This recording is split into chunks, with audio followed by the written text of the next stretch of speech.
ایک کویشچن کیا تھا کہ جب ہم ثنا پڑھتے ہیں نماز کے اندر جتنی چیزیں پڑھنے والی ہیں، ثنا ہے، اعوذ باللہ ہے، بسم اللہ الرحمن الرحیم ہے، پھر آمین کہتے ہیں، پھر تکبیرات انتقال ہیں، جیسے رکوع کے لیے جانے کے لیے تکبیر لگانا، پھر سجدے میں جانے کے لیے، اس اٹھنے کے لیے، پھر سمع اللہ لمن حمدہ ربنا ولک الحمد وغیرہ.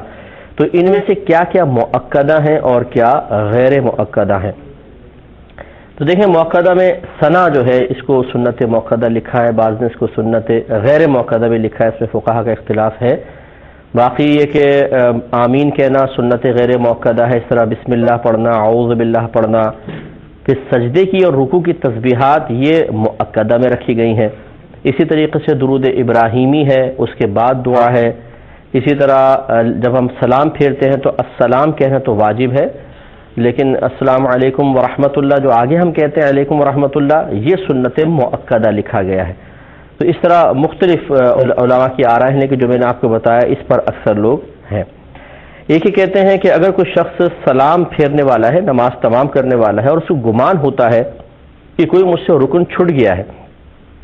یعنی کنفرم ہے کہ فلاں چھوٹ گیا ہے، مثال کے طور پر رکوع چھوٹ گیا تو کیا کرے، سجدہ چھوٹ گیا ہے تو کیا کرے، اور اگر قراءت چھوٹ گئی ہے تو کیا کرے. دیکھیں، رکوع اور سجود یہ تو دونوں فرائض میں سے ہیں، اور اگر وہ ترک فرض کر دیتا ہے تو نماز ہی نہیں ہوگی. تو اب حکم شرع یہ ہوگا کہ جیسے اتحیات میں بیٹھا ہے، سلام سے پہلے یاد آ گیا کہ رکوع چھوٹا ہے، تو اس کو چاہیے فوراً کھڑا ہو جائے، رکوع کرے، رکوع کرنے کے بعد بیٹھ جائے. اب سجدوں کا اعادہ نہیں ہے، رکوع کرے اور بیٹھ جائے، دوبارہ اتحیات پڑھے، اور پھر سیدھی جانب سلام پھیر کے 2 سجدہ سہو کرے گا، کیونکہ یہ اس کو سلام پھیرنا تھا ابھی، یعنی پہلے سلام پھیرنا تھا، لیکن یہ واپس گیا اور آیا تو اس میں سلام پھیرنے میں تاخیر ہو گئی. اور سلام پھیرنا چونکہ سلام یعنی نماز سے باہر ہونے کے لیے کوئی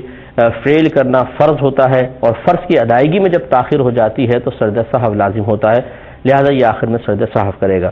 اسی طریقے سے اگر اس کو یاد آیا کہ آخری رکعت کا ایک سجدہ چھوٹ گیا تھا یا پچھلی رکعت کا سجدہ چھوٹ گیا تھا، تو یہ اتحیات میں حالانکہ بیٹھا ہے، سلام پھیرنے والا ہے، لیکن یہ فوراً سجدہ کرے.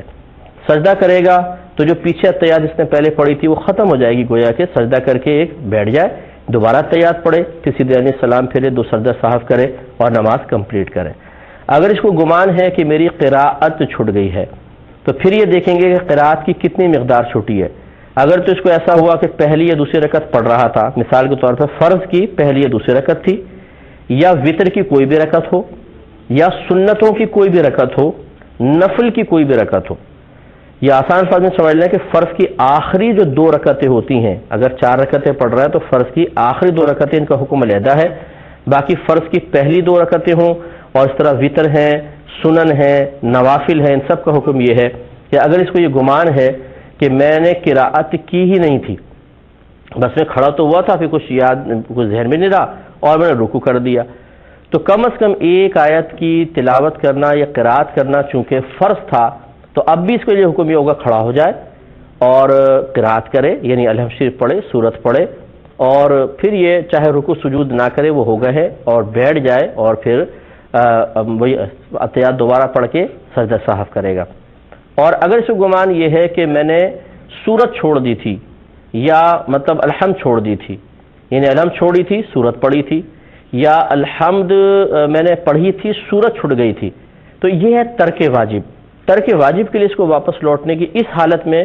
ضرورت نہیں ہے، یہ فوراً وہی کرے کہ سیدھی طرف سلام پھیرے اور 2 سجدہ سہو کر لے، تو انشاءاللہ اس کی نماز ہو جائے گی. خلاصہ بھی اس کا یوں ہوگا، سمجھ لیجئے کہ اگر تو کوئی فرض چھوٹا ہے تو اس پہ لازم ہے کہ اس مقام تک جائے، اس فرض کو ادا کرے اور آخر میں سجدہ سہو کرے. اور اگر واجب چھوٹا ہے تو اس کو لوٹنے کی حاجت نہیں ہے، فوراً سیدھی طرف سلام پھیر کے سجدہ سہو کر لے، واجب کا تدارک ہو جائے گا.